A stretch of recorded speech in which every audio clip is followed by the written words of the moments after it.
Isolde Vale never imagined that marrying Air Force Major Zephyr Cade would put her life in danger.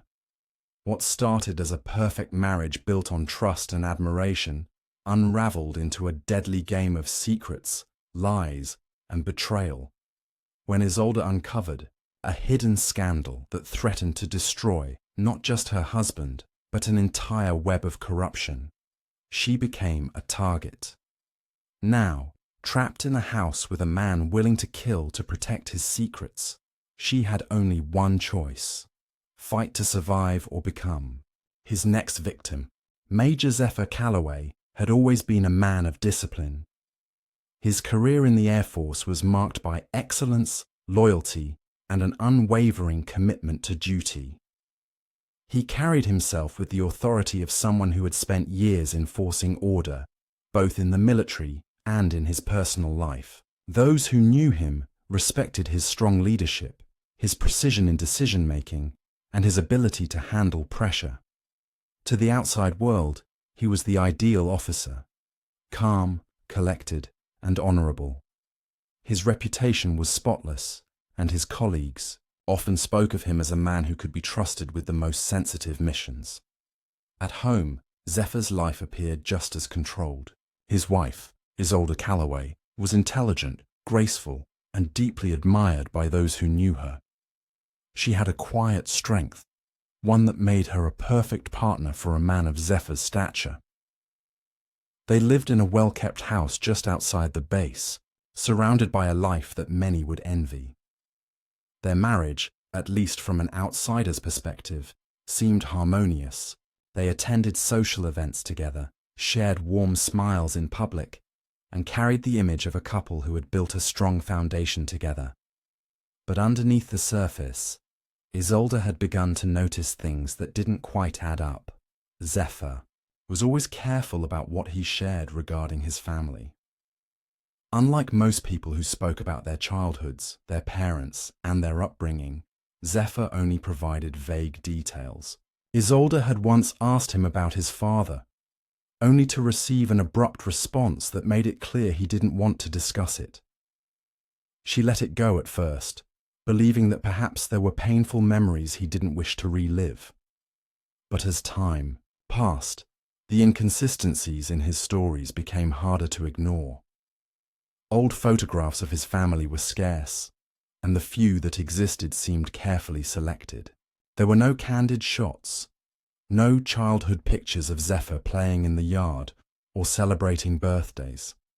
The little information she could gather suggested that his father had died in an accident when Zephyr was young, but something about the story didn't sit right with her. Whenever she pressed for more details, Zephyr would grow tense, his usual composed demeanor faltering for just a brief moment before he shut down the conversation entirely. Isolde began to dig deeper, not because she suspected anything malicious, but because she couldn't shake the feeling that there was something significant being hidden. She searched through their home, looking for old documents, letters, or anything that might give her more insight. What she found only raised more questions. A set of financial records showed unexplained transfers of money, some of them leading back decades. Military files on Zephyr's father were either missing or heavily redacted. When she reached out to a few of Zephyr's extended relatives, their reactions were oddly dismissive, as though they were deliberately avoiding the subject. The more she searched, the more she realized that whatever Zephyr was hiding wasn't just personal. It was something far bigger. There were records of disciplinary actions within his family, whispered rumors of dishonor, and even implications of financial misconduct. Isolde felt as if she had stepped into a labyrinth, each clue leading her further down a path she hadn't anticipated. Zephyr, meanwhile, seemed to sense that something had changed. He watched her more closely, his eyes lingering on her whenever she was lost in thought. His demeanor, once warm and affectionate, grew colder. When he asked what she had been doing with her time, there was an edge to his voice that hadn't been there before. Isolde knew she was getting close to something he didn't want her to find. What she didn't realize was that she had already crossed an invisible line, one that Zephyr would never allow her to step back from. Isolde became obsessed with finding the truth. Every detail she uncovered only deepened the mystery, and she couldn't let it go. She started keeping notes, listing every discrepancy she found. The financial records bothered her the most. She traced back years of transactions, finding irregularities that suggested hidden accounts and unaccounted for income. Some of the amounts were large, and the sources were unclear. She suspected Zephyr's family had been involved in something far more corrupt than he had ever let on. Her research led her to old newspaper archives.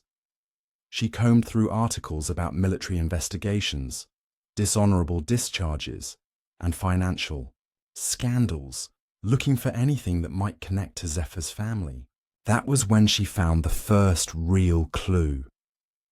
A decades-old report mentioned an Air Force officer accused of passing classified information to unauthorized parties. The officer's name was never revealed in the article, but something about the case felt too close to home. Isolde cross-referenced the date with Zephyr's father's supposed death and found an unsettling coincidence. The two incidents had happened within months of each other. The more she searched, the more disturbing the details became. She discovered that Zephyr's father hadn't died in an accident, as he had claimed. Instead, he had been executed for espionage. His betrayal had been erased from official records, hidden behind layers of military secrecy. The family had lived under the shadow of that shame for years, covering up the truth to protect Zephyr's future. The scandal had been buried, but now Isolde had uncovered it. She realized Zephyr had spent his entire life trying to escape his father's legacy. He had worked tirelessly to build a reputation beyond the disgrace of his family name, earning the respect and admiration that had been stripped away by his father's actions. If this information ever came to light, everything he had worked for would come crashing down.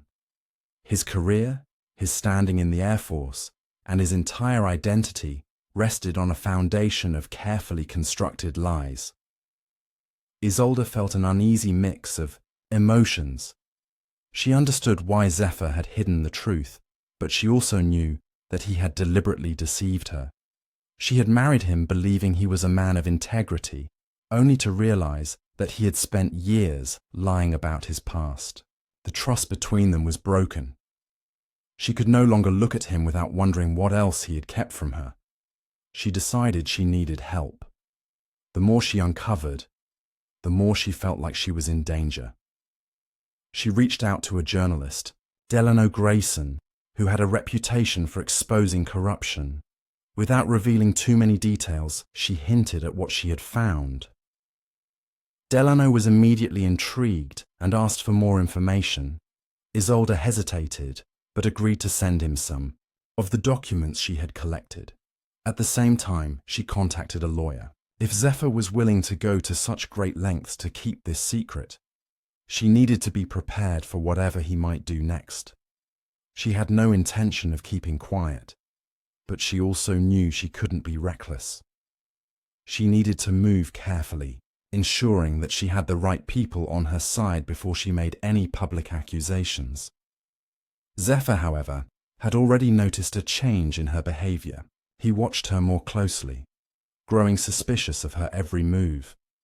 He began asking questions, subtle at first, then more direct.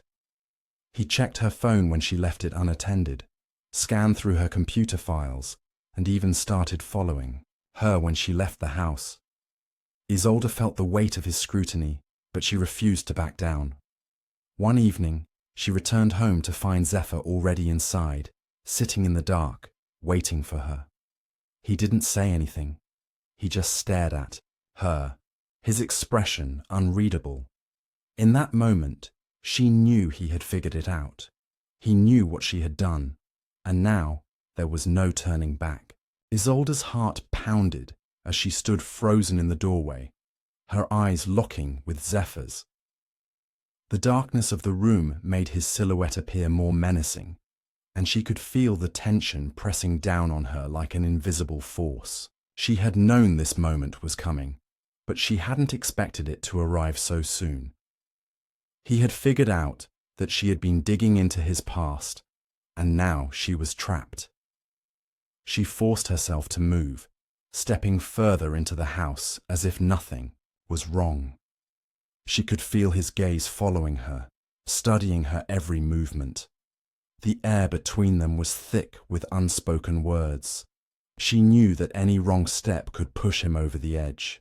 Zephyr had spent his entire life burying the truth, and now she had unearthed it. There was no telling how far he would go to keep it hidden. The next few days became a game of survival. Isolde was careful not to let her fear show, but inside, she was unraveling.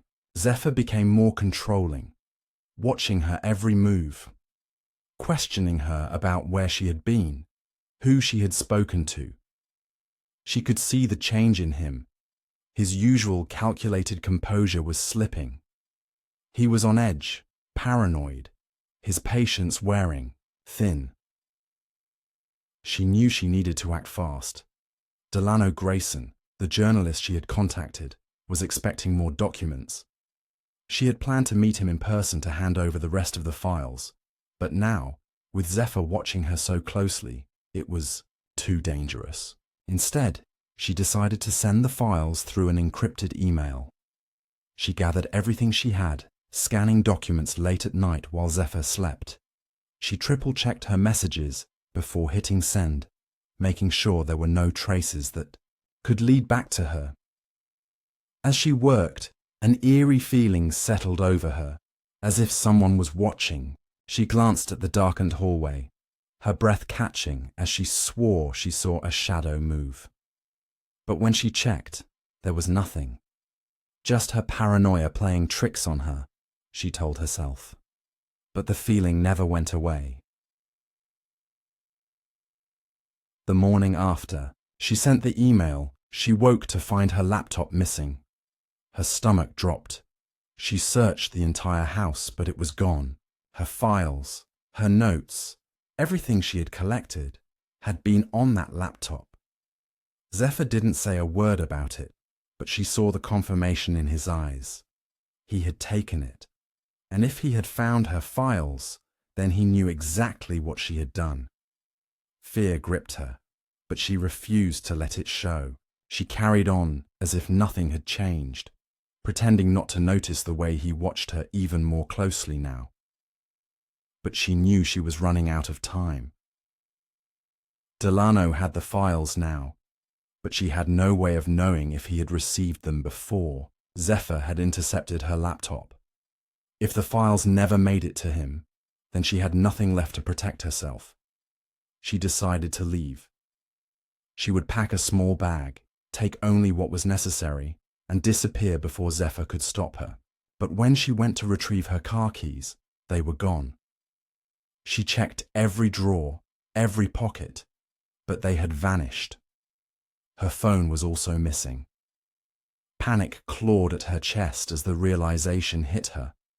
She wasn't just being watched, she was being trapped. Zephyr wasn't going to let her leave. Isolde's pulse quickened as the walls of the house seemed to close in on her. Every escape route had been silently cut off, her car keys gone, her phone missing, her laptop stolen. Zephyr had taken control of everything, and she was now trapped inside his carefully constructed world. She moved through the house with caution, trying to think of another way out, but every option felt dangerous. The front door was too obvious. If she ran, he would stop her. If she fought, he would overpower her. The only advantage she had left was that he didn't know how far she was willing to go. She pretended not to notice the missing items, acting as if nothing had changed, but inside she was unraveling. Zephyr's presence had become suffocating. He hovered nearby at all times, his movements calculated, his expression unreadable. He had always been a man who controlled situations, but now that control had turned into something far darker. The air between them was heavy with unspoken threats. She didn't know what he was planning, but she knew she wouldn't like the answer. That night, she barely slept. Every sound made her flinch. Every shadow sent a chill through her spine. She lay in bed, listening. The silence was eerie, but then, footsteps. Slow, deliberate steps moving down the hallway. They stopped just outside the bedroom door. She held her breath, waiting. Minutes passed, but the door never opened. The footsteps eventually faded away, retreating down the hall. She exhaled shakily, her heart pounding. Zephyr was testing her, letting her know he was always there. The next morning, she found a note on the kitchen table. No signature, no explanation, just a single sentence. You should have stayed out of it. Her stomach churned. He knew. He wasn't just watching, he was preparing. She needed to act before he did. She searched for anything that could help her escape. Every room, every drawer. But Zephyr had thought ahead. Even the landline phone was gone. She had nothing. Then, she remembered something. A small emergency phone she had hidden months ago, in the bottom of an old shoebox in the closet. It wasn't much, a basic flip phone with no internet access. But it was enough. She moved quickly, digging through the shoebox with shaking hands until her fingers closed around the cold plastic. She turned it on. The battery was low, but it had just enough power. She dialed Delano's number from memory, praying he would pick up. The line rang. Once. Twice. Then, voicemail. Desperation clawed at her. She couldn't leave a message. If Zephyr found the phone, he'd hear it. She ended the call and tried again. Still no answer. She had no choice but to try someone else. She dialed the lawyer she had spoken to days ago, but the call failed before it could even connect. The phone's battery was dying. She had only one chance left. She called Delano again, whispering a plea under her breath. This time, the call connected. Before she could speak, the phone was snatched from her hands. Zephyr stood in front of her, his grip tightening around the device. His expression was calm, too calm. He didn't speak, didn't need to. The message was clear. She had crossed a line, and now there was no coming back. He crushed the phone in his fist, the plastic cracking under the pressure. Then, without a word, he turned and walked away. Isolde stood frozen, realizing the truth. She wasn't just in danger, she was running out of time. Isolde's breath came in shallow gasps as she stood motionless in the dimly lit room, her body stiff with fear. The shattered remains of her only lifeline, the emergency phone, lay on the floor in front of her.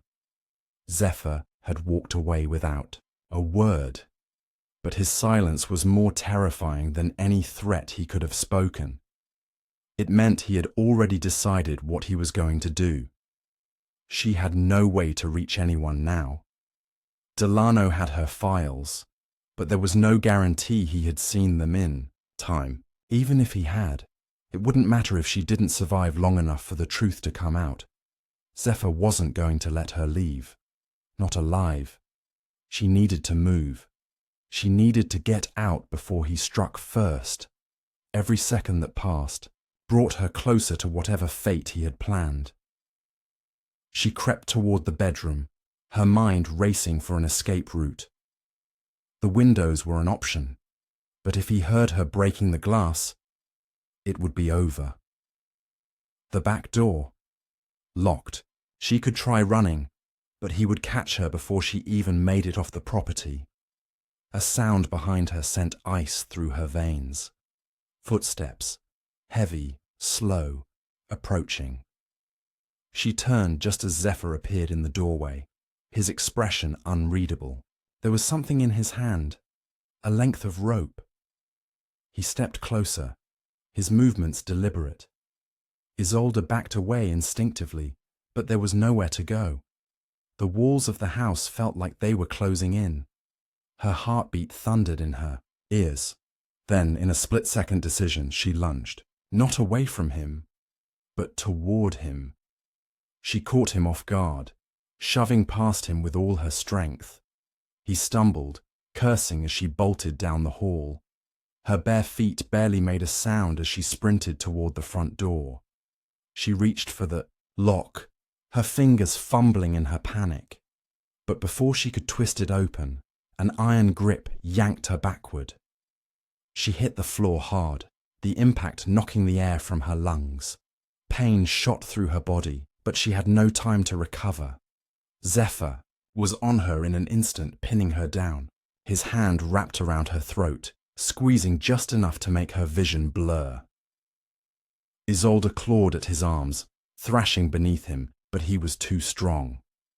The pressure increased, cutting off her air. Spots danced in her vision. Her strength was fading. Then, glass shattered. A deafening noise filled the house. A voice, more voices, footsteps pounding against the floor.